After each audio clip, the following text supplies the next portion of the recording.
Difficult to control an emotion. एक close game जब आप हारे हो एंड इनसाइड मेरी प्लानिंग पूरी हो जाती है. So to me that was the last day I played cricket for India. मैंने रिटायरमेंट एक साल बाद ली, बट द फैक्ट वाज कि that day I retire. So अब जैसे हम लोग के ना वो कुछ मशीन्स वगैरह दिए जाते हैं and all of that. So every time I went to the trainer, I give it back to like no you keep it. मेरे मन में मैं इसको कैसे बताऊं कि ये मैं अब जरूरत नहीं है, I won't be using it, because I didn't want to announce at that point of time. So yeah, once you are high on emotion, and the only thing you have done in last 12 years or 15 years is playing cricket, and then there's no more chance of you representing your country. It's a very big thing when you represent your country. There are so much of people, but only a few get a chance to represent the country.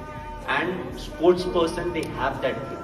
So irrespective of which sport you play, जब आप खेलने के लिए जाते हैं, you're representing your country. आप Commonwealth में जाएंगे, ओलंपिक्स में जाएंगे, या हम लोग ICC टूर्नामेंट्स में जाते हैं, we are representing our country. So that's a very big thing. So once I quit cricket, there was no way I would be representing my country.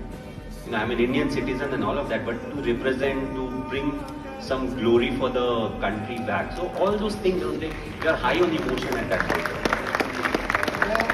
Is that hunger still alive? Or if not, what's important to you today in life?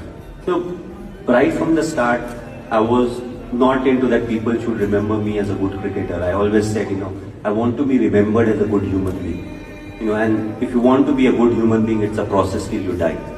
Before you retired, I'm sure there was a lot of expectations on you in terms of performing in cricket, and every day would have been really, really difficult in terms of dealing with the expectations.